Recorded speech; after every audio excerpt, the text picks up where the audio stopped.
Hoş geldin. Ben hürmet ediyorum. Baba hoş geldin. Ben hürmet ediyorum. Sen şöyle gel bakalım. Ben gençler gibi. Evet. Oğlum hoş geldin. Nasılsın oğlum? Sağ olun siz. Çok teşekkür ederim. Çiçek için. Hoş geldin oğlum. Nasılsın? İyi misin?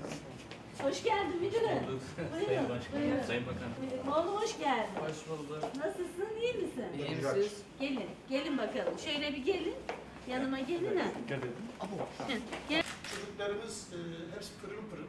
Güzel sanatlar bir taraftan konservatuvara hazırlık. Evet. Bu yönüyle biz mutluyuz. Diyoruz ki eğer Körler'de konservatuvarcı olmasaydı Kani Karaca olmazdı. Ne çalıyorsun? Darbuka. Darbuka. Şimdi darbukan yanında mı? Size çalmayı çok istiyoruz ya. Biz daha doğrusu burada böyle bir şey yapacağını düşünmedik. Hey vallahi bir darbukan bakardık ya burada olsaydı. Engelli kardeşlerimizin kabiliyetlerini, onların engellerinin elde, ayakta, gözde, kulakta olmadığını, engelin artık nasırlaşmış kalpte olduğunu, engelli tanımını değiştiriyoruz. Eğer sizin görme engeliyle ilgili küçücük farklı bir özelliğiniz varsa sizin çok özel yetenekleriniz de var. Bu yetenekler bizim için çok kıymetli. Bu size ait güzel yetenekleri daha büyütmek için de size fırsat veriyoruz.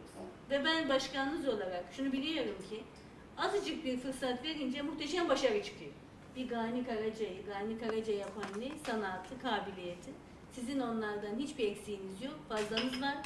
O günün şartlarında onlar Aşık Veysel olduysa bugün 2018 Türkiye'sinde ve Gaziantep'inde siz çok daha ilerisi olacaksınız. Tamam mı? Bu da hediyemiz. Gel. Gel. Gel. Mehmet Hocam hafif sola bakarsın. Tamam. Oğluş. İnşallah. Gel bakalım.